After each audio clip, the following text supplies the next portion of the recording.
नमस्कार, मैं विवेक शर्मा। जन संकल्प साहित्यिक चैनल में आपका हार्दिक स्वागत करता हूँ।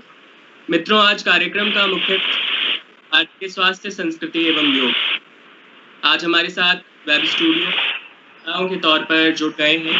हमारे पहले मुख्य वक्ता हैं दिल्ली विश्वविद्यालय हिंदी विभाग में कार्यरत प्रोफेसर पुरंदर टंडन। आपकी ख्याति देश विदेश में राष्ट्रीय अंतर्राष्ट्रीय स्तर पर सभी जानते हैं और के कारण, आपके हिंदी पर अधिकार के कारण और हिंदी साहित्य पर आपकी प्रवीणता के कारण आप पहचाने जाते रहे हैं। भारतीय अनुवाद परिषद हो या सांध्यकालीन हिंदी संस्थान, आप उसमें अपना मुख्य दायित्व निभाते रहे हैं। हमारे दूसरे मुख्य वक्ता के तौर पर प्रस्तुत हैं पतंजलि विश्वविद्यालय में योग विभाग के विभागाध्यक्ष GD शर्मा, और हमारे साथ के तौर पर मौजूद दिल्ली विश्वविद्यालय में सत्यवती महाविद्यालय के हिंदी विभाग में एसोसिएट प्रोफेसर के बतौर कार्यरत प्रोफेसर राजरानी शर्मा जी, और जापान में हिंदी का प्रचार फहराने का कार्य करने वाली निर्वाह करने वाली मुख्य वक्ता के तौर पर मौजूद हैं प्रोफेसर रमा शर्मा जी। मैं आप सबका हृदय से हार्दिक अभिनंदन करता हूँ।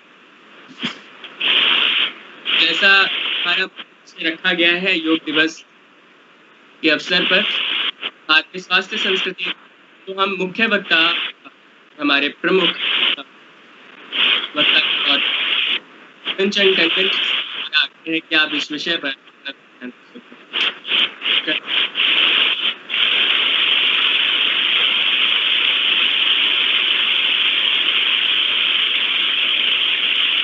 सर, मैं आपकी आवाज नहीं सुन पा रहा हूँ।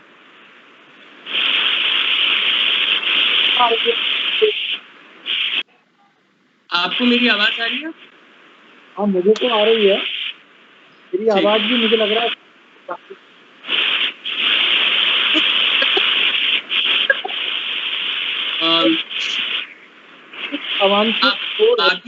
बाकी वक्ताओं से निवेदन है कि वे अपना स्पीकर अनम्यूट कर लें, म्यूट कर लें। ठीक है, सर अब बोलिए आप। आ रही है मेरी आवाज अब? हाँ जी, हाँ जी, हाँ जी। हाँ। तो सबसे पहले मैं श्री आचार्य GD शर्मा जी का स्वागत अभिनंदन करता हूँ, और डॉक्टर राजरानी शर्मा जी का और आदरणीय डॉक्टर रमा जी का, जो इस महत्वपूर्ण अंतर्राष्ट्रीय गरिमा और महत्व के विषय पर चर्चा के लिए यहाँ उपस्थित हैं। और विवेक शर्मा जी का भी मैं स्वागत अभिनंदन करता हूँ, क्योंकि उन्होंने ये अवसर प्रदान किया कि हम सब लोग मिलकर इस पर थोड़ी बात कर सकें। ये रेलेवेंट भी है, प्रासंगिक भी है विषय, क्योंकि 21 जून एक तरह से भारत की गरिमा और गौरव का दिन होता है, और पूरे विश्व में योग दिवस मनाया जाता है। और योग मूलतः मैं समझता हूँ कि भारत की विश्व के प्रति एक बहुत महत्वपूर्ण और दुर्लभ देन है।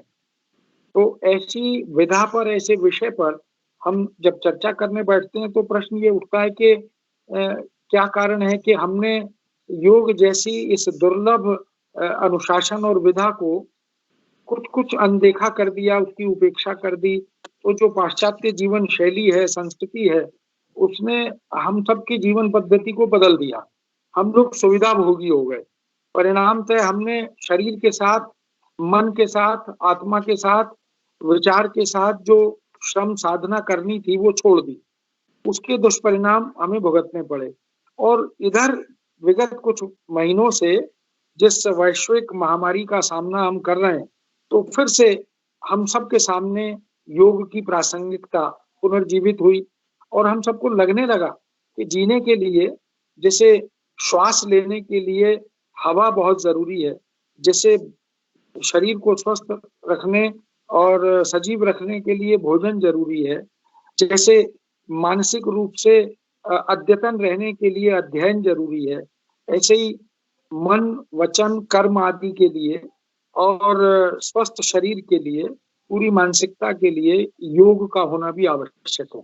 तो योग इस दृष्टि से बड़ी दुर्लभ देन है, और इसी योग ने भारत को विश्व के समक्ष एक बहुत महत्वपूर्ण संस्कृति का देश स्थापित किया, एक गरिमा और गौरव के साथ उसे जोड़ने का काम किया। इसलिए विश्व गुरु भारत को हम फिर से विश्व गुरु मानने के लिए दुनिया को बाध्य करने लगे हैं। ये वास्तव में एक सहज, स्वाभाविक, प्राकृतिक पद्धति है जो मन को स्वस्थ रखती है, शरीर को स्वस्थ रखती है और मेडिटेशन के माध्यम से हमें आध्यात्मिक लाभ से भी जोड़ती है।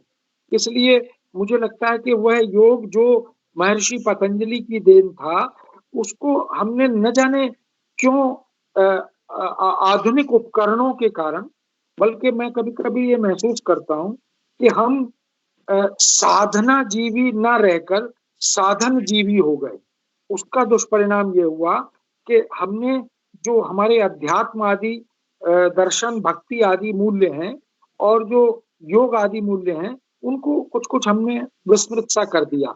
माननीय प्रधानमंत्री श्री मोदी जी ने इस जिस जिस योग को बाबा रामदेव ने गुफाओं में से, कंदराओं में से निकाला और उसे भारतीय समाज के सामने और दुनिया के सामने रखा।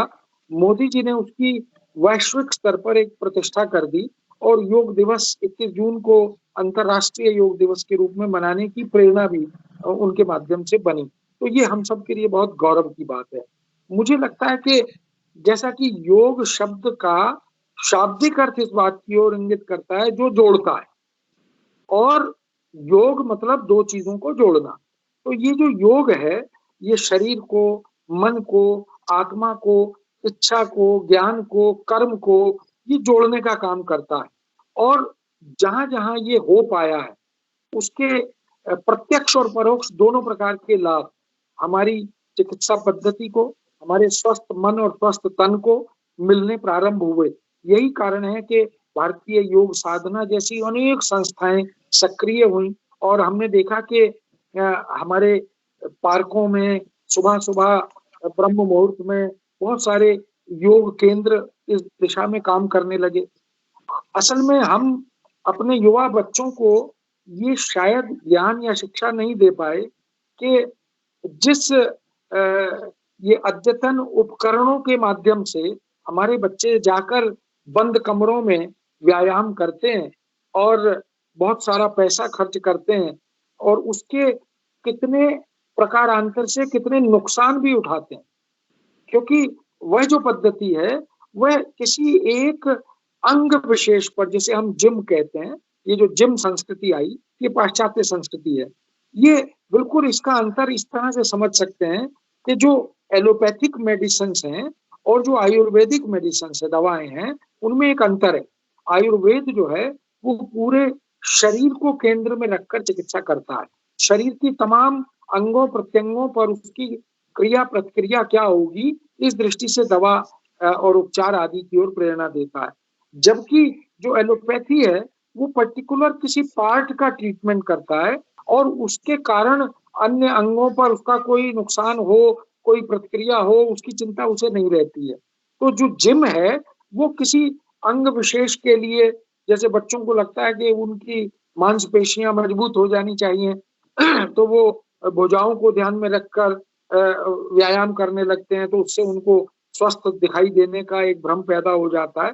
तो मुझे ये लगता है कि जो योग की जो भारतीय संस्कृति है, जो प्रक्रिया है, वो निश्चित रूप से पूरी मानवता को और मानवता की पूरी मानसिकता को एक वरदान के रूप में प्राप्त हुई है।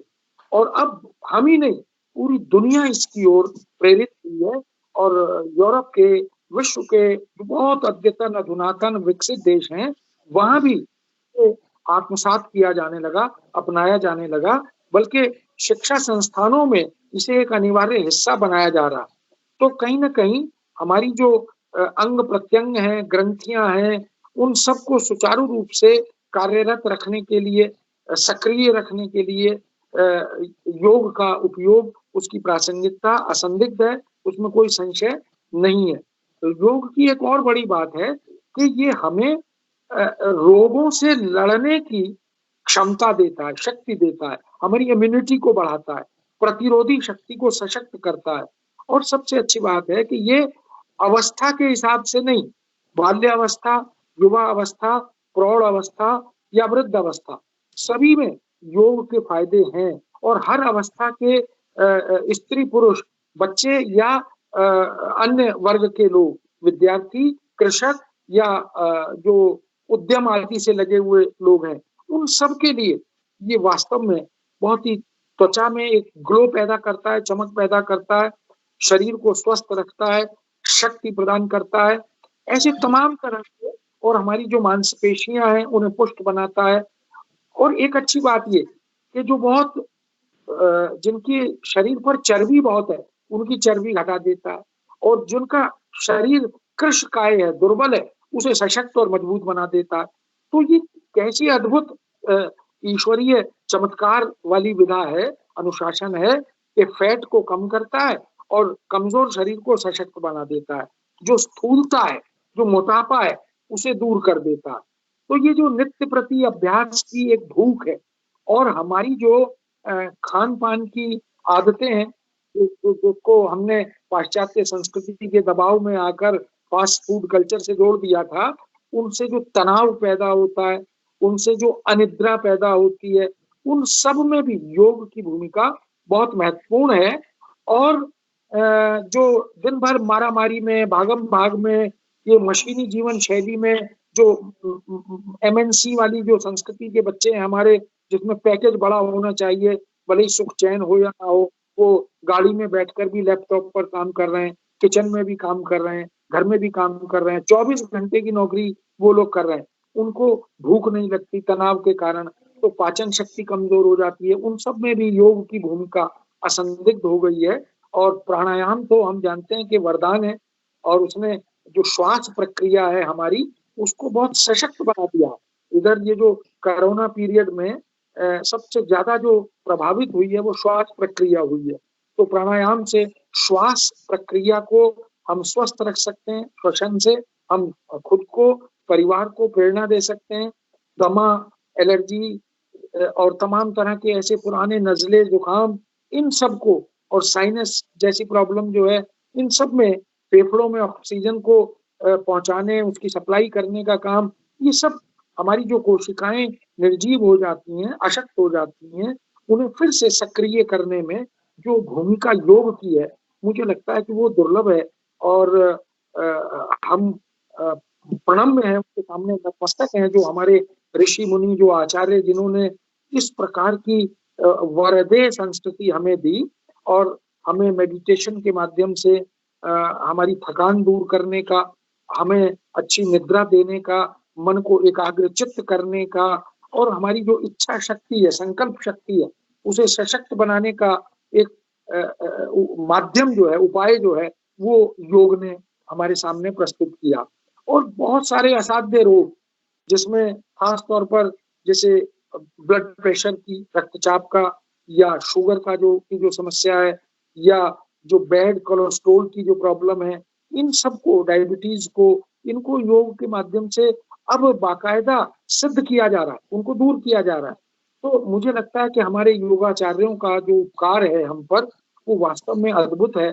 हम सब उपकृत हैं उनके प्रति, क्योंकि उन्होंने बैक पेन, कमर की, शरीर के जो विभिन्न अंगों के दर्द हैं, हम तमाम तरह के योगों से उन अंग प्रत्यंगों की बीमारियों को दूर करने में सशक्त और सफल हो जाते हैं। आर्थराइटिस की प्रॉब्लम है, कमर दर्द की समस्या है, ऐसी तमाम तरह की समस्याओं, चुनौतियों को योग के माध्यम से हम ठीक कर पा रहे हैं, और दुनिया के सामने आदर्श स्थापित कर पा रहे हैं। मुझे लगता है कि योग वास्तव में हमारी अतीत की जो गौरव गाथाएं हैं, भारतीय संस्कृति का जो उज्जवल अतीत रहा है, उस अतीत को दुनिया के सामने ले जाएं और बताएं कि हमने हर तरह की चिकित्सा पद्धति में, विज्ञान आदि के क्षेत्र में, नक्षत्र विज्ञान में, ज्योतिष शास्त्र में, खगोल शास्त्र में, योग शास्त्र में, हमने जो महत्वपूर्ण काम अपने ऋषि मुनियों के माध्यम से किया है, वो दुनिया के लिए वरदान है। और आज हम उसी योग को योग दिवस के रूप में, विश्व योग दिवस के रूप में स्मरण कर रहे हैं। और मैं समझता हूँ कि हम सब के लिए ये एक प्रकार से अपने को उपकृत मानने का अवसर है, क्योंकि उपकार करने वाले दुनिया में बहुत मिल जाएंगे, लेकिन उपकृत मानने वाले बहुत कम लोग मिलते हैं। तो हमारे गुरुजनों का हमारे ऋषि मुनियों का, हमारे तपस्वियों का जो उपकार हम सब पर है, हम उनके सामने हाथ जोड़कर नतमस्तक होकर उन्हें प्रणाम करते हैं और ये धन्यवाद करते हैं कि उन्होंने हमारी जीवन शैली को एक बार फिर से इस योग्य बनाया, हम स्वस्थ जीवन कर सकें। मैं इस विषय का बहुत विशेषज्ञ व्यक्ति नहीं हूँ। आचार्य जी पतंजलि योग पीठ से यहाँ हैं। मुझे लगता है कि ये मेरा अनधिकार चेष्टा होगी उसमें और अधिक बात करना। मैं अपनी बात को यहीं विराम देता हूँ और आप सबका बहुत आभार व्यक्त करता हूँ और स्वागत अभिनंदन करता हूँ कि आप सबकी उपस्थिति से इस कार्यक्रम की गरिमा बनी। बहुत बहुत धन्यवाद।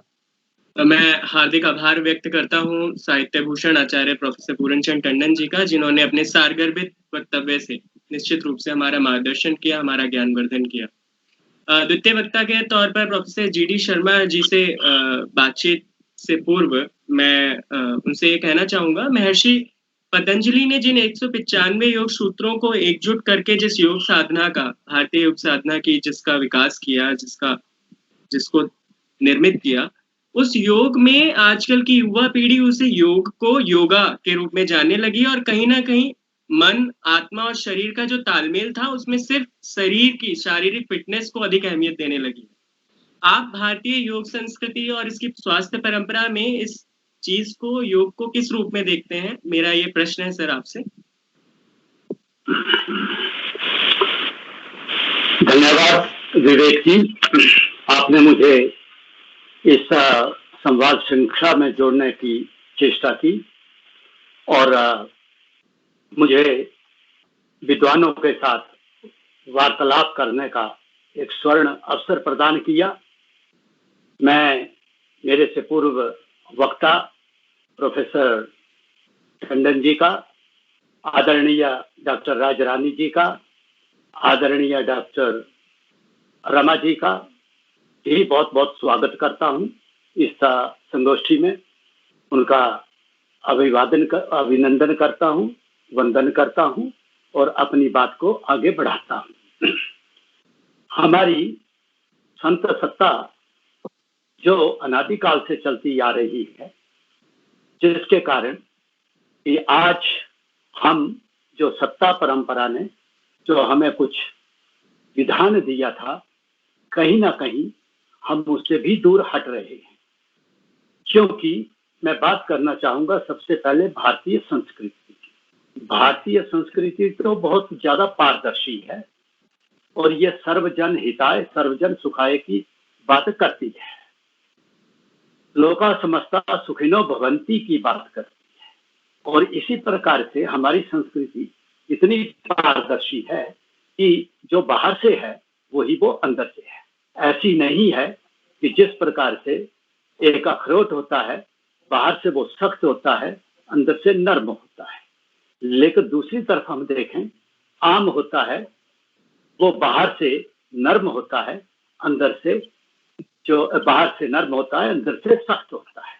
लेकिन हमारी संस्कृति ना आम की तरह है, ना अखरोट की तरह है, लेकिन हमारी संस्कृति अंगूर की तरह है। ये तीन आ जो हैं, ये हमारे जीवन का कायाकल्प कर सकते हैं, हमारे जीवन शैली के प्रति जो है एक ऐसी विधा प्रदान कर सकते हैं जिनके माध्यम से हम आध्यात्मिक जगत की भी यात्रा कर सकते हैं और हम भौतिक जगत के सुखों का भी आनंद ले सकते हैं। लेकिन वो भोग की जो संस्कृति है वो योग संस्कृति के अंतर्गत रह करके ही की जा सकती है। इसलिए जो हमारी संस्कृति है वो अंगूर की तरह है, वो पारदर्शी है, जैसे बाहर से है वैसे ही अंदर से है। हम बनावटी नहीं है। हमारे ऋषियों और मुनियों ने जो अनुसंधान किया, उन्होंने जो शोध किया, वो सिर्फ दिखावे के लिए नहीं है या वो चिरकालिक नहीं है, वो तो सार्वकालिक है। जो ये परंपरा योग की महर्षि पतंजलि ने लिखित रूप में हमको परोसी, उससे पहले भी योग परंपरा थी, उससे पहले भी श्रुतियों के माध्यम से इसका गुणगान किया जाता था, उससे पहले स्मृतियों के माध्यम से उसका जो है वो विचार किया जा सकता था, वैचारिक सत्ता को जो है वो मजबूत बनाया जाता था। इस प्रकार से महर्षि पतंजलि ने आगे चल करके इसको लिखित स्वरूप में जो था वो डाल दिया। इस करके गीता की भी अगर हम थोड़ी सी बात कर लें, चर्चा कर लें 2 मिनट में, तो गीता एक ऐसा महान शास्त्र है जिसको पूरे का पूरा विश्व मानता है और पूरे के पूरे विश्व के अंदर आज उसका जो है वो चर्चा का वो विषय बना हुआ है, क्योंकि उसमें हर प्रकार का जीवन से जितनी भी चुनौतियां हैं, चाहे वो स्वास्थ्य संबंधी हो, चाहे वो भौतिक जगत के संबंधी हो, चाहे वो अध्यात्म के संबंधी हो, चाहे निज स्वरूप को देखने के संबंधी हो, चाहे उसमें विघ्न आने वाले संबंध के कुछ कारण हो, उन सब का जो उसका उत्तर देने वाला है, उसका जो परामर्श देने वाला वो गीता का ग्रंथ है। इसलिए गीता जो है वो यज्ञ से योग तक की बात करती है। गीता जो है वो पॉलिटिक्स से लेकर के फिलोसफी तक की बात करती है, और ये गीता जो है वो आत्म से लेकर के परमात्मा तक की बात करती है। इसी तरह से हमारा जो योग दर्शन है, हमारा जो योग सूत्र है, जो पतंजलि ने जिसमें 195 सूत्रों की एक जो थी वो सूत्र माला परोस करके हमको दी, और जब हम महर्षि पतंजलि का स्मरण करते हैं उसमें तो वो कहा ही गया कि महर्षि पतंजलि एक ऐसे व्यक्ति हैं जो चित्त की शुद्धि के लिए जो है वो योग की बात करते हैं, वाणी की शुद्धि के लिए जो है वो व्याकरण की बात करते हैं, और मल की शुद्धि के लिए आयुर्वेद की बात करते हैं।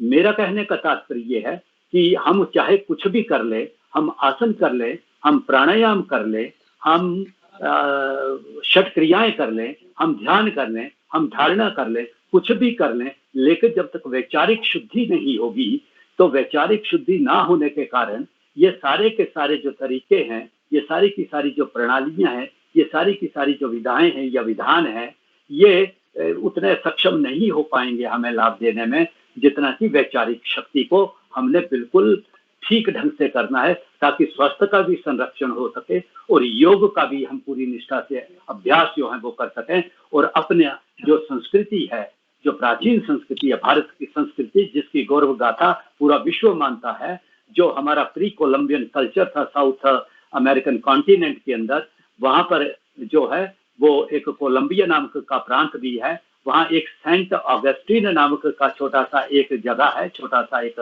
शहर है, जहां पर की जो प्री कोलंबियन कल्चर के टाइम के वहां पर कुछ शिलालेख भी मिलते हैं, अभिलेख भी मिलते हैं।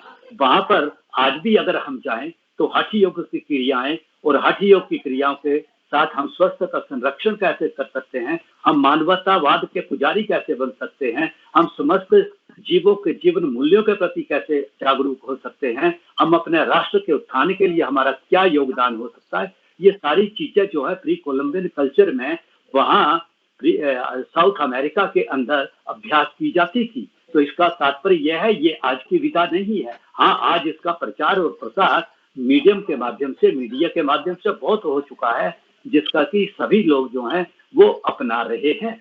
तो मेरा कहने का तात्पर्य यह है कि वैचारिक निर्मलता के लिए, वैचारिक शुद्धि के लिए या शुचिता के लिए महर्षि पतंजलि का योग दर्शन ही तो है, योग सूत्र ही तो है। वो तो चित्त की शुद्धि का ही सारे का सारे अपने ग्रंथ में वो व्याख्यान कर रहे हैं कि चित्त की शुद्धि हो जाएगी तो हमारे अंदर जो है यम नियम के रूप में, हमारा ये सुरक्षा कवच के रूप में हम हमें प्रतिष्ठित करेंगे। सारे जीव जातियों के साथ हमारा जो है वो आत्मीयता के भाव को जागृत करेंगे। नियम के द्वारा में हम अपने आंतरिक शरीर की शुद्धि कर लेंगे। तो जब आंतरिक शरीर की शुद्धि हो जाएगी, जब सबके साथ एक जैसा निर्माण हो जाएगा, हमारा एक रिश्ता लग जाएगा, चाहे वो वाइल्ड एनिमल्स क्यों भी ना हो, चाहे वो वाइल्ड रेप्टाइल्स भी क्यों ना हो, लेकिन जब विचार की शुद्धि हो जाती है तो विचार शुद्धि के द्वारा जब हिंसा का भाव चला जाएगा तो मानसिक तनाव खत्म हो जाएगा, मानसिक स्वास्थ्य की हमको प्राप्ति हो जाएगी, और मानसिक स्वास्थ्य के साथ साथ में हमें आध्यात्मिक आनंद की प्राप्ति होगी। तो महर्षि पतंजलि विचार शुद्धि के लिए चित्त शुद्धि की बात कर रहे हैं। इसीलिए वो कहते हैं योग चित्त वृत्ति निरोधा, चित्त की वृत्तियों का निरोध करना योग है। कौन सी वृत्तियां? जो नकारात्मक वृत्तियां हैं, क्योंकि नकारात्मक वृत्तियां ही स्वस्थ और हमारी संस्कृति को हनन करने वाली हैं, उनका शमन करने वाली हैं, उनको हरण करने वाली हैं। तो उनका कहने का तात्पर्य ये है कि सबसे पहले चित्त की शुद्धि होनी चाहिए, चित्त की निर्मलता होनी चाहिए। पहला लक्ष्य ही उन्होंने हमारे सामने ये रख दिया कि चित्त की शुद्धि करो। अथ योग अनुशासनम, मैं 3 बहुत ज्यादा महत्व देता हूँ महर्षि पतंजलि के पहले 3 सूत्रों को। पहला जो है अनुशासन की वो बात करते हैं। जो व्यक्ति अनुशासित होकर के अपने इस जीवन की कला को चलाने की चेष्टा करता है जो व्यावहारिक उसको बनाने की कोशिश करता है, वही व्यक्ति तो अनुशासित है, जिसका अपने विचार के ऊपर अनुशासन है, जो व्यवहार के ऊपर अनुशासन है उसका, जो भोजन के ऊपर उसका अनुशासन है, जो उसका चरित्र में अनुशासन है। ये सारी की सारी जो वृत्तियां हैं, ये हमें क्या देती हैं? ये हमारी सांस्कृतिक परंपराओं को का उद्बोधन भी हमको करवाती हैं, उद्बोध भी हमको करवाती हैं, और उसका संरक्षण करते हुए हम अपने जीवन को बहुत ही आनंद के साथ जो है वो गुजार सकते हैं। इसी प्रकार से दूसरा जो सूत्र आता है, पहले तो अनुशासन। जो व्यक्ति अनुशासनहीन है, चाहे वो योग करने वाला है, चाहे वो परंपराओं को मानने वाला है, चाहे वो वैज्ञानिक है, चाहे वो जो मर्जी है, जो अनुशासित व्यक्ति नहीं है वो अहंकार का शिकार हो जाता है। वो जो है भौतिक जगत के प्रलोभनों का शिकार हो जाता है। वो भौतिक प्रतिष्ठा का जो है वो अपना उसका भी जरा थोड़ा सा उसके ऊपर दुष्प्रभाव पड़ जाता है, उसका भी शिकार हो जाता है। फिर स्वास्थ्य तो अपने आप डीके होने लगता है। आजकल जो है मैं 4C को बहुत ज्यादा महत्व देता हूँ। ये 4C हमारे शरीर के अंदर जो है रेडिएशन जो पड़ रही है, तो हमारे अंदर जितने भी एटम्स हैं, जितने भी हमारे अंदर प्रोटॉन्स हैं, जितने न्यूट्रॉन्स हैं, जितने इलेक्ट्रॉन्स हैं, जितने हमारे अंदर मैग्नेट्स हैं, ये सारे के सारे या मिनरल्स या मेटल्स हैं या केमिकल की कॉम्प्लेक्स बॉडी जो हमारी है, उनको दुष्प्रभावित कर रहे हैं। इसलिए एक तो कंप्यूटर वाला हो गया, ये भी हमारे बहुत ज्यादा उसको प्रयोग करना। ये कोरोना वायरस ही उसके लिए सिंपल रिस्पॉन्सिबल नहीं है। शरीर की इम्यूनिटी पावर को खत्म करने के लिए जो हम बिना सोचे समझे इस इलेक्ट्रॉनिक मीडिया का जो अपने जीवन में उतार रहे हैं, जरूरत से ज्यादा, आवश्यकता से ज्यादा, वो भी शरीर का हनन कर रहा है और हमारी संस्कृति से पीछे जा रहा है। हमारी संस्कृति थी कि हम सुबह उठ करके मंत्र का उच्चारण करते थे, माता हमें मंत्र का उच्चारण करती थी, पिताजी हमें मंत्र का उच्चारण कराते थे सुबह सुबह अपने साथ बेड के ऊपर सोए। आजकल हमारे बच्चे क्या कर रहे हैं? सबको अलग अलग कमरे मिले हैं, सबको अलग अलग लैपटॉप मिले हैं, सबको अलग अलग ये स्मार्ट टेलीफोन मिले हैं। अब वो सवेरे उठ करके बजाय मंत्रों का उच्चारण करें, माता पिता का स्मरण करें, वो सुबह उठ करके एकदम से अपना मोबाइल उठाते हैं, रात को खोल करके देखते हैं और मोबाइल में लग जाते हैं। उसमें उनकी भावनात्मक प्रवृत्तियां जो है वो जागृत जो है वो जरा थोड़ी सी नकारात्मक हो जाती हैं। पता नहीं क्या देख रहे हैं, क्या नहीं देख रहे हैं। शरीर का इम्यून सिस्टम तो जैसे ही हम सोते हैं वैसे भी वो उसको देख रहे हैं, उठते भी देख रहे हैं, रात को नींद टूट रही है तब भी देख रहे हैं। तो शरीर की शक्ति कहाँ चली गई और हमारा योग कहाँ गुम हो गया, हमारी सांस्कृतिक परंपराएं कहाँ गुम हो गई। और हमारा जो ये आयुर्वेद के जो ग्रंथ हैं, आयुर्वेद की जो चिकित्सा है, जैसे डॉक्टर साहब ने पीछे कहा, तो आयुर्वेद की चिकित्सा हमारी ग्रीन मेडिसिन है और योग जो है वो हमारी क्लीन मेडिसिन है। और बाकी तो पाश्चात्य तो जैसे डॉक्टर साहब ने कहा कि वो तो एक अंग का निदान करती है, ये तो पूरे के पूरे शरीर का चिकित्सा कर देती है, उसको एक नया बल देती है, नया ताकत देती है, नई दिशा देती है। तो इस प्रकार से फिर उसके बाद कंपटीशन का दौर चल पड़ा, उससे भी बच्चे बड़े परेशान, हम परेशान, सब, चाहे कंपनी में काम करने वाला है वो परेशान, ऑफिस में काम करने वाला परेशान। फिर चैलेंज आ रहे हैं, आज ये आपका डेस्टिनेशन है, आज आपका ये गोल है, आज आपने इतना काम करना है। तो ये सारी की सारी चीजें जो हैं वो हमारे इस शरीर की प्रतिरोधक क्षमता को खत्म करने के बजाय उसको बढ़ा रही हैं। रोग प्रतिरोधक क्षमता को खत्म कर रही हैं और बढ़ाने में उनका योगदान 0 हो रहा है। इसलिए मैं ये कहता हूँ कि ये जो 4C है, चौथा C जो है वो यही नहीं है हमारी सीमाओं के अंदर। मैं तो बड़ा स्पष्टवादिता से बोलता हूँ। एक तो जिस प्रकार से मैं इसको चाइना वायरस बोलता हूँ, ये चाइना का वायरस है, ये चाइना का उसके दिमाग का उत्पत्ति है। आज जो कुछ वो कर रहा है वो हमारी परंपराएं, जो मानवता की लोका समस्ता सुखिनो भवन्तु, उससे परे हट करके अपने स्वास्थ्य के लिए सारे काम करना,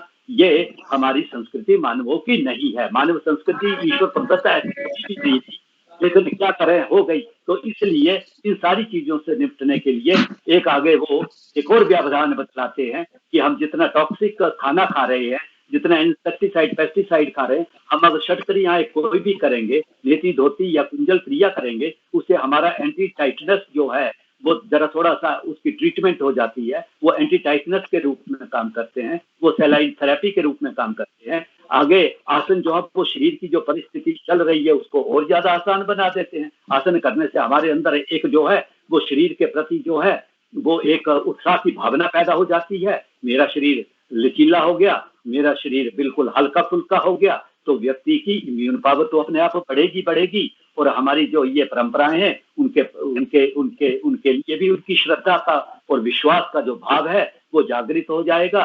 इसी प्रकार से तो हमारे मन की चिकित्सा भी हो जाएगी, हमारे शरीर की चिकित्सा भी हो जाएगी। और प्राणायाम तो बहुत ही महत्वपूर्ण बात है।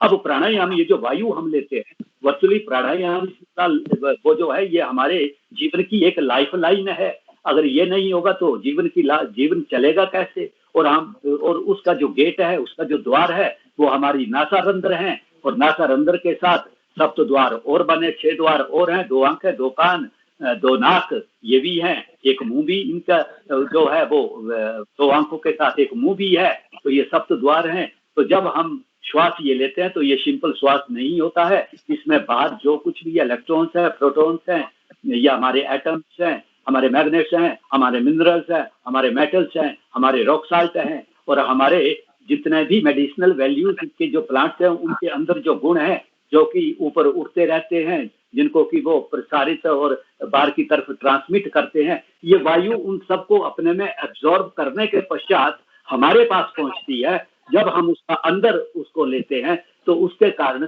जो बाहर है, जो ब्रह्मांडे सोई पिंडे, ये सारे तत्व जो बाहर है वो शरीर के अंदर भी हैं। जब शरीर के अंदर ये प्रवेश कर जाएंगे तो शरीर की चिकित्सा आप होगी, उनका रिएक्शन होगा और ज्यादा बलिष्ठ बन करके वो उसकी कार्य क्षमता बढ़ेगी। और हमारा जो है वो नाड़ी निर्मित शरीर जो है उसका स्वास्थ्य का संरक्षण हो जाएगा, स्वास्थ्य में वृद्धि हो जाएगी, उनके विकार और विकृति समाप्त होने लगेगी। बैक्टीरियल एंड वायरल इन्फेक्शन जो होती है तो या उसका अटैक जो होता है, उसकी जो इन्वेडिंग होती है वो अपने आप रुक जाएगी, क्योंकि उनका वहां पर जो है वो अपने आप ही जागरण हो जाता है, उनकी चिकित्सा हो जाती है। इसलिए बाहर का शरीर चाहे जितना हमें आकर्षक लगे, जितना मोटा ताजा हृष्ट पुष्ट लगे, लेकिन अगर अंदर की एक नाड़ी भी खराब है तो देयर इज नो गारंटी कि बाहर का शरीर स्वस्थ है। अगर अंदर का शरीर स्वस्थ है तो बाहर का शरीर स्वस्थ है। अगर बाहर का शरीर ठीक दिखता है तो अंदर के शरीर की कोई गारंटी नहीं होती है कि ठीक है कि नहीं है।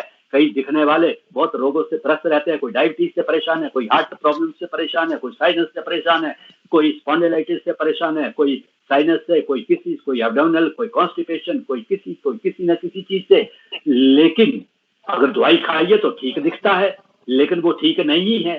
तो इस करके प्राणायाम जो है वो आंतरिक शरीर को हल्का फुल्का बनाने के लिए और आंतरिक क्रिया जो शक्तियां हैं या कार्य क्षमताएं हैं, जो क्रियाएं हैं, जो हमारे फंक्शंस हैं, जो हमारे सिस्टम्स हैं, उनको मजबूत करता है। जब वो मजबूत होता है तो हमारी जो है वो सारी की सारी जो है इम्यून पावर जो है वो बढ़ती है। आज हम सब डरे हुए हैं, आज हम सब थके हुए हैं, आज हम सब दुखी हैं, आज हम सब घरों के अंदर बैठे हुए हैं। कई लोग कह रहे हैं हम तो कैद हो गए, हम तो होम अरेस्ट हो गए, हमें तो होम के अंदर ही जो है वो जेल मिल गई है। मैं ऐसा नहीं मानता हूँ। भगवान राम को भी वनवास हुआ था और पांडवों को भी वनवास हुआ था। वहां पर उन्होंने इतनी आध्यात्मिक शक्तियां प्राप्त की, वहां उन्होंने हमारी सांस्कृतिक परंपराओं का संरक्षण किया, उसका प्रचार और प्रसार किया और औषधीय चिकित्साएं उन्होंने की। जब भी बीमार हुए तो जो प्राकृतिक चिकित्सा है या प्राकृतिक संसाधनों से आयुर्वेद के रूप में जो चिकित्सा प्राप्त होती थी उसको किया। और मर्यादा पुरुषोत्तम राम तभी कहलाए, भगवान श्री कृष्ण जो थे वो भी तभी 14 कला संपूर्ण जो है वो कहलाए गए। तो इस करके जो है उनको भी वनवास हुआ, वो भी एकांतवास में थे। तो मैं तो ये कहता हूँ कि अगर हमने अपने संस्कृति का संरक्षण करना है, योग के प्रति जागरूक होना है, हमने अपनी जो वैदिक चिकित्सा पद्धति है उसके बारे में जागृत होना है, तो हम जो घर में जो बैठे हुए हैं, this is blessings in disguise, यहाँ बैठ करके हम ये सारी की सारी साधना भी कर सकते हैं, अध्ययन भी कर सकते हैं और हम उसको अपने शरीर के ऊपर भी उतार सकते हैं ध्यान के द्वारा। ये जो इस तरह के तनाव पैदा हो रहे हैं, ध्यान तो खैर बहुत आगे की बात होती है। ध्यान की जगह अगर हम मौन की भी बात कर लें तो मौन के द्वारा जो है वो हमारा मन जो है वो शांत हो जाता है और मन को मनाने की युक्ति जो है या इस शरीर की मुक्ति का जो साधन है वो मौन ही है। मौन से सारी बॉडी रिचार्ज हो जाती है। जो थका हुआ हमारा श्रम होता है, परिश्रम होता है, वो मौन और ध्यान की प्रक्रियाओं में समाप्त होकर के हमारी बॉडी उस ऊर्जा से रिचार्ज होती है। तो अंत में मैं इतना ही यहाँ पर कहना चाहूंगा, क्योंकि योग की विधा तो बहुत लंबी चौड़ी है, उसका तो इतने 10-15 मिनट में तो बात नहीं की जा सकती है। लेकिन सारांश रूप में मैं इतना ही कहूंगा कि अगर हमारी विचार शुद्धि है और विचार शुद्धि के बाद में व्यवहारिक शुद्धि है, व्यवहार में हमने उसको अपना लिया, तो समझना कि हम जीवन के हर कंपार्टमेंट में, जीवन के हर खंड में और जीवन के हर काल खंड के अंदर हमारी जो शरीर है वो स्वस्थ भी रहेगा, तंदुरुस्त भी रहेगा, जागरूक भी रहेगा, और हम इतने बलिष्ठ हो जाएंगे कि योग करने वाला या आयुर्वेद चिकित्सक जो है वो मात्र सिंपल संत वृत्ति के नहीं होते हैं। जब राष्ट्र को, जब समाज को उनकी सहायता की आवश्यकता होती है, तो वो इन्हीं योग की शिक्षा के माध्यम से, आयुर्वेद की चिकित्सा के माध्यम से और सांस्कृतिक परंपराओं के मूल्यों को मानते हुए एक सैनिक की तरह हाथ में तलवार लेकर के उस देश और समाज की रक्षा के लिए खड़े हो जाते हैं, अपने प्राणों की आहुति मानव जाति के लिए दे देते हैं। इसमें इस तरह के प्रसंग कई हमें हमारे पुराणों में, वेदों में, उपनिषदों में प्राप्त होते हैं। तो मैं इन्हीं शब्दों के साथ कि चाहे कम करो, योग कम करो, लेकिन उसके करने की विधि ठीक होनी चाहिए। प्राकृतिक संसाधनों के ऊपर ज्यादा आश्रित रहने की कोशिश करो और थोड़ा अपने बच्चों को भी हम ये चीजें जो हैं वो आगे देने की कोशिश करें, और हम अपने जो परंपराएं हैं, हमारे जो संस्कार हैं, उनको स्वयं भी अपनाएं, अपने बच्चों को भी अपनाएं, क्योंकि कोरोना वायरस आज नहीं तो 10 साल के बाद ही खत्म होगा, लेकिन खत्म तो होगा, लेकिन आगे भविष्य में आने वाले कितने ऐसे वायरस पड़े हैं ये हमें नहीं पता। इसलिए एक चेन बननी चाहिए। पतंजलि योग सूत्र का हमको अध्ययन करके उसका आगे प्रचार प्रसार भी करना चाहिए, हठ योग का करना चाहिए, घटस्थ योग का करना चाहिए, ताकि हम करेंगे तो बच्चे करेंगे। ये नहीं कि आगे कोई वायरस आया तब वो सोचेंगे अब फिर योग करो। तो अभी से एक चेन बनानी है कि हम घर से उसको शुरू करें, ताकि स्वस्थ संरक्षण भी हो, योग का अभ्यास भी हो, और हम अपनी परंपराओं से, अपने संस्कारों से वाकिफ भी हो जाएं। इन्हीं शब्दों के साथ मैं पुनः आपका धन्यवाद करता हूं और आपसे क्षमा भी चाहता हूं, क्योंकि मुझे इसके बाद 1 और 1:30 बजे एक और वेबिनार करना है, तो मैं आपसे यहाँ से मैं छोड़ के चला जाऊंगा। तो मैं विशेष रूप से डॉक्टर राजरानी महोदया जी से, डॉक्टर रमा महोदया जी से क्षमा चाहता हूं कि मैं आपके वाणी नहीं सुन पाऊंगा, मैं आपका ज्ञान क्या जो है उसका अमृत नहीं ग्रहण कर पाऊंगा, लेकिन अगर ईश्वर ने चाहा तो फिर पुनः मिलेंगे। धन्यवाद। ओम सर्वे भवन्तु सुखिनः, सर्वे सन्तु निरामया, सर्वे भद्राणि पश्यन्तु, मां कश्चित् दुःख भाग विवेक। एक बार पुनः विवेक जी का बहुत बहुत धन्यवाद। मैं हार्दिक आभार व्यक्त करता हूं प्रोफेसर जीडी शर्मा जी का, जिन्होंने अपना अमूल्य समय हमें प्रदान किया और अपनी वाणी और वक्तव्य से पतंजलि योग सूत्र की जो एक बृहद परंपरा है उसको हमारे सामने रखा, हमारे दर्शकों का ज्ञानवर्धन किया। निश्चित रूप से हम आपके आभारी हैं और भविष्य में भी आपके इस समय की और आपके साथ की ये आशा करते हैं और पुनः आभार व्यक्त करते हैं। अपने अगले वक्ता के रूप में मैं आदरणीय डॉक्टर राजरानी शर्मा जी का स्वागत करता हूं, और उनसे, क्योंकि आपका एक बड़ा अनुभव रहा है, गहन चिंतन अध्ययन रहा है भारतीय संस्कृति एवं योग परंपरा को जानने का, पहचानने का, तो मैं आदरणीय डॉक्टर राजरानी शर्मा जी से निवेदन करता हूं कि वह इस विषय पर थोड़ा प्रकाश डालें। नमस्कार मैम। नमस्कार। सबसे पहले अपना वक्तव्य आरंभ करने से पूर्व गुरुवर प्रोफेसर टंडन जी के चरणों में सादर नमन करती हूँ। तत्पश्चात मैं professor GD Sharma ji, professor Rama Sharma, उनका अभिनंदन करती हूँ और अपनी बात आरंभ करती हूँ। मैं अपनी बात का आरंभ, आप कह सकते हैं एक टैगलाइन है कि योग से कम्युनिटी, इम्यूनिटी और यूनिटी तीनों बढ़ती हैं, जिससे स्ट्रेस, टेंशन और डिप्रेशन तीनों भागते हैं। मेरा पूरा का पूरा जो वक्तव्य होगा वो इसी एक लाइन पर होगा, मैं इसी को आगे लेकर जाऊंगी। कहने की आवश्यकता नहीं है कि योग जो है रोग भी भगाता है और सेहत भी लेकर आता है। ये जो हम 21 जून को विश्व योग दिवस मनाते हैं, इसके पीछे मोदी सरकार का एक बहुत बड़ा अथक प्रयास रहा। मैं उस पर भी प्रकाश डालना चाहूंगी। मई 2014 में मोदी सरकार बनी और तब से ही सरकार ने यह प्रयास कर दिए कि जो योग हमारी वैदिक युग से एक परंपरा रही है, जो हमारी एक समृद्ध विरासत रही है, उस विरासत को विश्व पटल पर भी उतना ही सम्मान दिलाया जाए। और यह मोदी सरकार के ही अथक प्रयास थे कि सबसे पहले 11 दिसंबर 2014 को संयुक्त राष्ट्र संघ ने यह घोषणा की कि अब हर साल 21 जून विश्व योग दिवस के रूप में मनाया जाएगा। और इस तरह से एक जो भारतीय परंपरा थी उसको विश्व में ख्याति प्राप्त हुई, एक अंतर्राष्ट्रीय स्तर पर योग को महत्व मिलना शुरू हुआ। और आज उसी की एक नतीजा है, एक परिणाम है कि यदि मैं जब भी जाती हूँ अमेरिका या बात करती हूँ कि मुझे पर हिंदी पढ़ाने को मिल जाए या मैं हिंदी पढ़ा दूँ, तो मेरा बेटा मुझे ये कहता है कि आज की तारीख में सबसे ज्यादा डिमांड अगर अमेरिका में है तो वो योग शिक्षकों की है।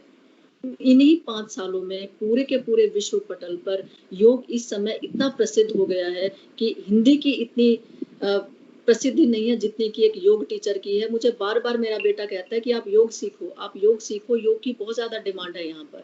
तो मैं मोदी सरकार के इन प्रयासों की बहुत ज्यादा प्रशंसक हूँ कि उनकी वजह से भारत आज विश्व पटल पर योग की वजह से एक मुखर रूप में एक ऐसा देश बनकर उभरा है जो हमारी विरासत है। मैं बात करूंगी एक एक स्टेप बाय स्टेप की जो योग है, योग से हमें शारीरिक स्वास्थ्य है, मानसिक स्वास्थ्य है, हमारा आध्यात्मिक स्वास्थ्य है और सामाजिक स्वास्थ्य है, ये चारों हमें प्राप्त होते हैं। तो सबसे पहले जो इस समय मुझे समाज की सबसे बड़ी मांग लगती है वो लगती है मानसिक स्वास्थ्य। इस मानसिक स्वास्थ्य को लेकर गुरुवर टंडन जी भी बात कर चुके हैं और प्रोफेसर जी शर्मा जी भी कर गए हैं। वाकई में हमारा जो युवा वर्ग है वो बहुत ज्यादा इस समय मानसिक तनाव में है और यह मानसिक तनाव 11th 12th से ही शुरू हो जाता है, चाहे वो कॉम्पिटिटिव एग्जाम की तैयारी हो, आगे फिर वो बीए में चले जाते हैं या पोस्ट ग्रेजुएशन में, तो उनको नौकरी की चिंता रहती है, नौकरी मिल जाए तो उसके पश्चात जो टारगेटेड जॉब है वो उनको उनकी चिंता रहती है। और इन चिंताओं की वजह से योग से हम कहीं ना कहीं हम भी दूर हो गए हैं, हमारे परिवार हमारे बच्चे दूर हो गए हैं और परिणाम आता है हमारे सामने बच्चों के चिड़चिड़ेपन के रूप में, अनिद्रा के रूप में और मानसिक अवसाद के रूप में। और ये मानसिक अवसाद उन बच्चों में और ज्यादा देखने को मिलता है जो बच्चे अपने घर परिवार के संबंधों की तरलता से दूर कहीं विदेशों में रहते हैं और वो मानसिक तनाव उन पर इतना ज्यादा हावी होने लगता है। और खासकर अब इस कोरोना काल में इसकी हम बात करें, एक के बाद एक जो बड़ी बड़ी हस्तियां हैं वो आत्महत्या करती जा रही हैं और पूरा का पूरा भारतीय समाज शॉक में है, सदमे में है कि सब कुछ होते हुए भी नेम फेम पैसा मनी पॉपुलैरिटी सब कुछ है और उसके बावजूद भी आत्महत्याएं हो रही हैं। तो हम इन सभी आत्महत्याओं पर, इन केस पर जब हम नजर डालेंगे तो सामने आएगा कि ये सब अपने घर परिवार से दूर थे और निसंदेह टारगेटेड जॉब भी होंगी, निसंदेह कुछ न कुछ उनकी महत्वाकांक्षाएं भी होंगी और इन सब पर जिंदगी आत्महत्या हावी हो गई, निराशा हावी हो गई। किस लिए? कि वो योग से, मानसिक स्वास्थ्य से कहीं कोसों दूर थे।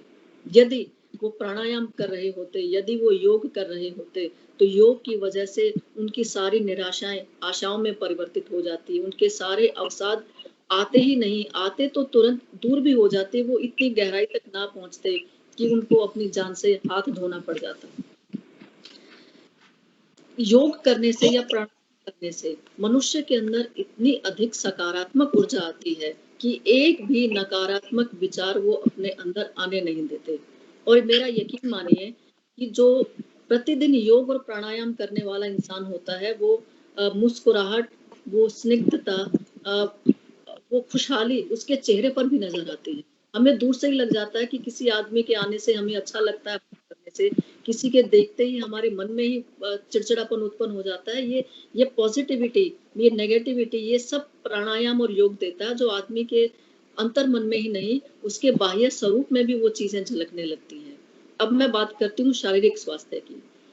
कहने की कोई आवश्यकता नहीं है कि कोरोना काल वाकई में, चाहे वो लॉकडाउन है, इसने पूरे विश्व को घुटनों पर लाकर रख दिया है। लाखों करोड़ों लोग बेरोजगार हो गई हैं। हमारे देश में भी प्रवासियों का पलायन, लाखों कामगारों का पलायन हमने होते हुए देखा है। विश्व की सारी अर्थव्यवस्था धराशायी हो गई है। Tourism industry, aviation industry, restaurant, bar सब कुछ इस समय बंद है। बहुत बुरे हालात हैं इस समय देश के, और इन पूरे के पूरे उसमें हमारा शारीरिक स्वास्थ्य है।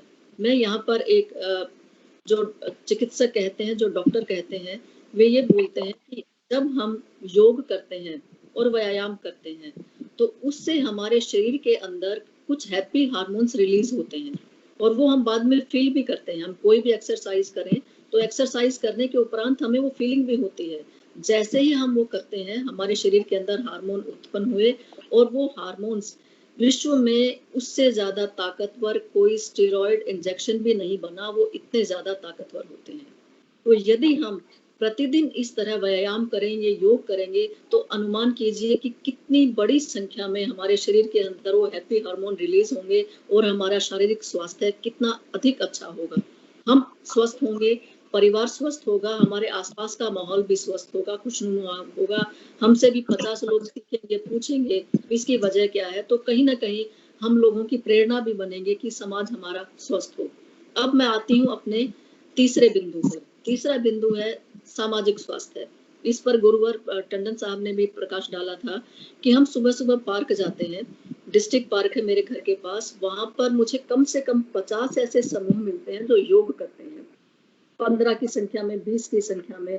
और उनकी जो वो सामाजिक सक्रियता है, उससे जो देखने वाले हैं वो भी प्रेरित होते हैं, और जो सेवानिवृत्त लोग हैं, जो बुजुर्ग हैं, उनका स्वास्थ्य तो बनता ही बनता है, उनकी एक सामाजिक सहभागिता भी उसमें बनती है, भागीदारी बनती है, और उनको अपने सुख दुख भी वो वहां पर बांटते हैं। तो एक तरह से जो योग है वो इस सामाजिक भागीदारी को भी निभाता है, इस कर्तव्य को भी पूरा करता है। मैं अब आती हूँ अपनी चौथी बात पर। वास्तव में इस जिक्र प्रोफेसर जीडी शर्मा जी ने भी अभी किया था कि जो प्राणायाम है, हम जिस आध्यात्मिक सफर की बात करते हैं, हम जो बात करते हैं कि रहस्यवाद की हिंदी में कि आत्मा परमात्मा का अंश है, और जब आत्मा को यह ज्ञान हो जाता है कि वह परमात्मा का अंश है, तो फिर आत्मा तपस्या में लीन होती है कि किसी प्रकार से ईश्वर का साक्षात्कार हो जाए।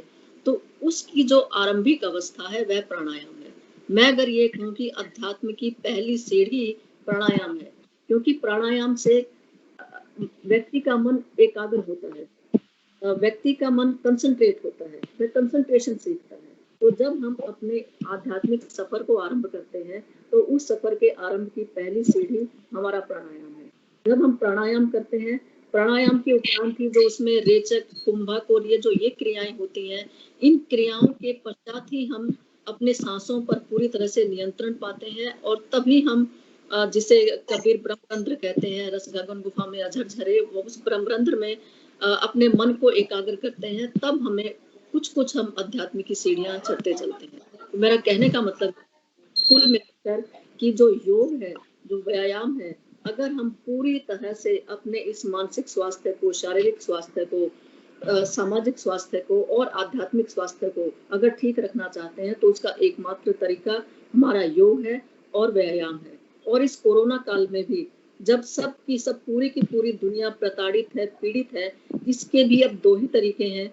लाखों करोड़ों की संख्या में लाखों लोग तो जान गंवा भी चुके हैं इसमें।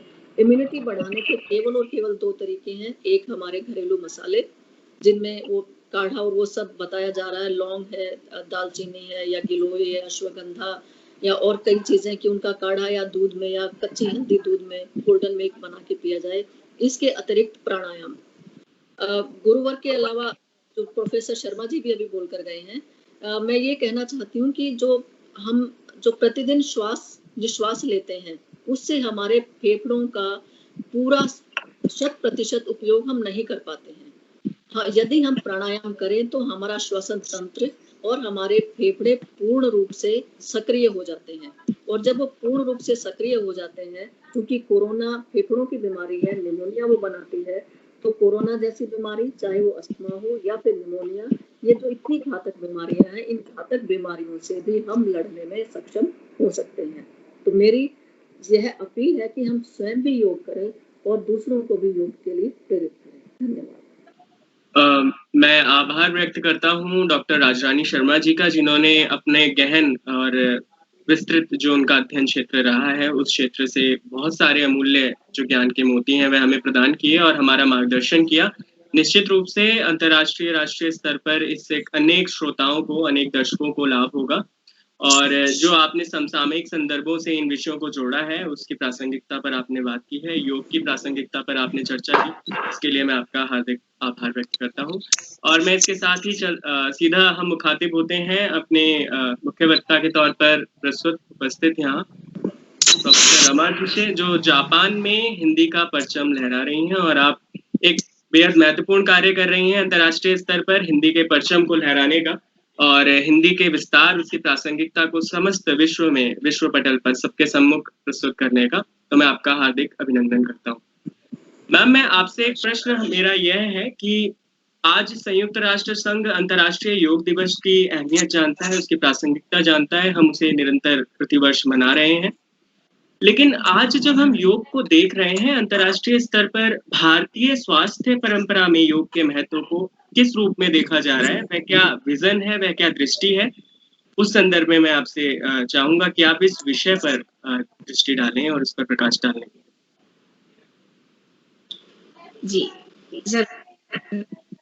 सबसे पहले सभी को राजरानी जी का सुनना बहुत अच्छा लगा, आपका करनी है। तो मैं कुछ ज्यादा नहीं, थोड़ा सा ही बताती हूँ अपना। मैं यहाँ पे 30 साल से हूँ और यहाँ पर मैं, कहते हैं, हिंदी की जड़ों को सींचना वो काम करती हूँ, नहीं पढ़ा रही, क्योंकि मुझे लगा यूनिवर्सिटी में तो जिनके पास पैसे पहुंचते हैं, यहाँ पे भी, इंडिया का तो है ही है, यहाँ पे भी जिनके पास पैसा होता है खासकर वो पहुंचते हैं। तो जो नहीं पहुंच पाते और उनके अंदर जो पढ़ने की इच्छा हो, हिंदी को जानने की, भारतीय संस्कृति को जानने की, तो मैं फिर उनको सिखाती हूँ। तो उसमें मैं कोई पैसा नहीं लेती किसी से, कुछ नहीं, अपनी संस्कृति का जितना समझती हूँ करती हूँ। जैसे यहाँ सुनामी आई, कभी अर्थक्वेक आते ही रहते हैं, तो जो होता है घर से खाना बना के ले गए, या जितना हो सके मदद करने की कोशिश करते हैं, ताकि हमारी संस्कृति है कि किसी को भी दुख में नहीं हम छोड़ते, सुख में छोड़ देते हैं। तो वही काम करती हूँ। और जो ये योग का है, ये अंतरराष्ट्रीय दिवस जो है, वो कल 21 जून का, ये पहली बार तो हमारे देश में 2015 में मोदी जी ने बहुत अच्छा मनाया, लेकिन जापान में योग का बहुत पुराना है इतिहास। यहाँ पर हिंदी के साथ साथ बच्चे सभी, किसी भी, वो योग के लिए बहुत ज्यादा क्रेजी रहते हैं। यहाँ पे योगा के सेंटर भी बहुत हैं। हिंदी के इतने नहीं मिलेंगे जितने योगा के मिलेंगे। आपने ठीक कहा कि आपके बेटे ने कहा है कि योग की आप क्लास करिए, तो वाकई हिंदी का इतना नहीं मिलेगा जितना योगा के मिलेगा। अभी आप ये 21 जून दुनिया का सबसे बड़ा दिन है भारत में, इसीलिए इसको अंतरराष्ट्रीय इतना बड़ा दिन है कि इसको योगा के रूप में हमने ले लिया है। और एक बात बताओ, शुरू करूंगी कि योगा कहाँ से आया। शिव ने पहले अपने पार्वती को सिखाया, फिर अपने 7 ऋषियों, जो सप्तऋषि हैं, उनको सिखाया, उनसे पूरी दुनिया में आया और वो अलग अलग नाम से जाना जाता है। जापान में क्योंकि बुद्ध के फॉलोअर बहुत, यहाँ पे बुद्ध की बहुत बड़ी मूर्तियां देखने को मिलेंगी। आप थाईलैंड में जाएंगे तो आपको भी मिलेंगे, बुद्धा के स्पेशल मिलते हैं। तो वो सब क्या है कि वो योगा का है। योग हम आप सब जो बता रहे हैं वही रिपीट तो करना कोई वो नहीं है। ये भारत में अभी इस चीज को ऐसे नहीं ले रहे, उसको ले रहे हैं एक जबरदस्ती की क्लासेस है जो जा रहे हैं, या फिर कुछ पीढ़ी जो कुछ लोग हैं जिनकी जागृति है वो योगा की क्लासेस। मेरी बहू ने स्पेशल ऋषिकेश जाके ली है, वो स्पेशल ऋषिकेश गई, वहां से 2 महीने रह के वो अपना करके आई कोर्स पूरा। मैंने उसको भी बोला कि बेटे आ रहा है इंटरनेशनल, कुछ बोल दे। कहती नहीं मम्मी मैं बोल नहीं सकती, कर सकती। तो जापान में हमारे अंदर पुरुषों की बनिस्बत के औरतों को और वो ज्यादा योग में हिस्सा लेती है। हमारे इधर टोक्यो में ये 6-7 सेंटर्स मैं आपको बताती हूँ कि टोक्यो है, नगोया है, ओसाका है, ओकिनावा है, सप्रो है। इन जगह पे बड़े बड़े सेंटर्स हैं योगा के। मैं टोक्यो के पास रहती हूँ। इधर त्सुकुबा में 5 सेंटर इधर ही है। ये हफ्ते में 1 दिन सिखाएंगे, कोई ज्यादा फीस भी नहीं है इनकी। 1 दिन सिखाते हैं, बाकी फिर वो दिन घर में बाकी लोग प्रैक्टिस करते हैं तो वहां जाते हैं।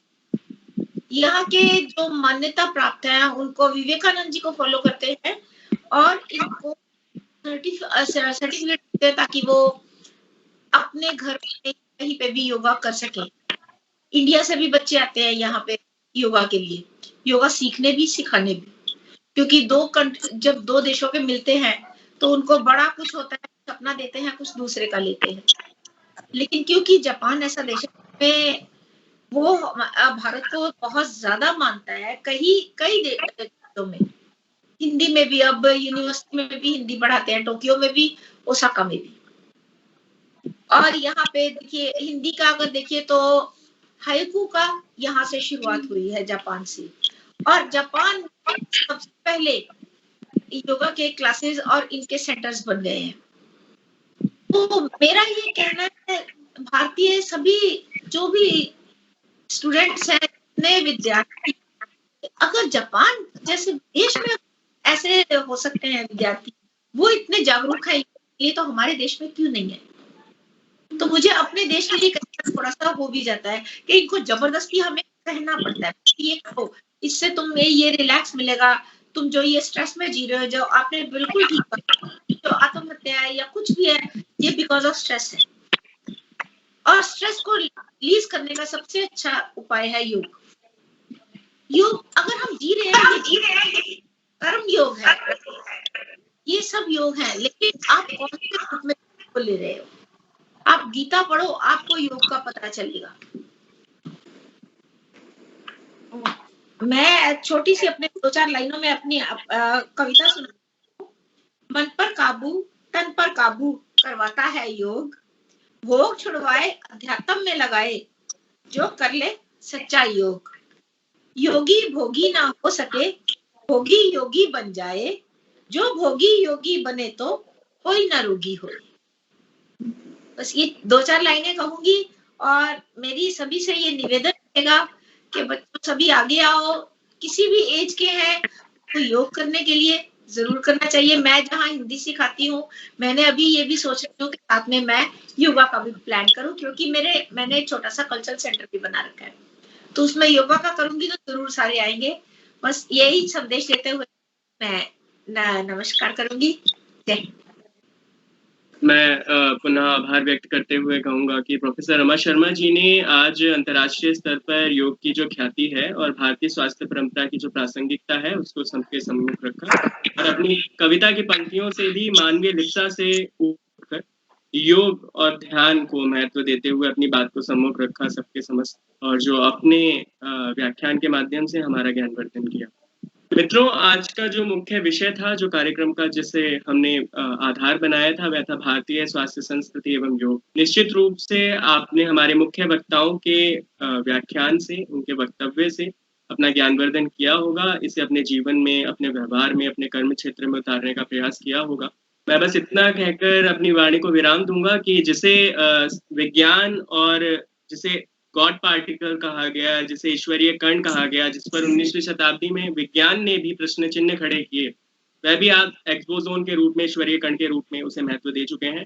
भारतीय योग, जिसकी अंतर्राष्ट्रीय ख्याति से आप सब वाकिफ हैं, परिचित हैं, निश्चित रूप से ये हमारे जीवन का आधार बिंदु है। कृष्ण ने अर्जुन को कहा भी था, ज्ञान, भक्ति, कर्म एवं राजयोग का जो महत्व था, उस रूप में आपने समस्त वक्ताओं के, प्रमुख 4 वक्ताओं के रूप में उसका जो दर्शन, जो उसका व्यवहार था, जो उसका वक्तव्य था, वह प्राप्त किया होगा, उसका सार ग्रहण किया होगा।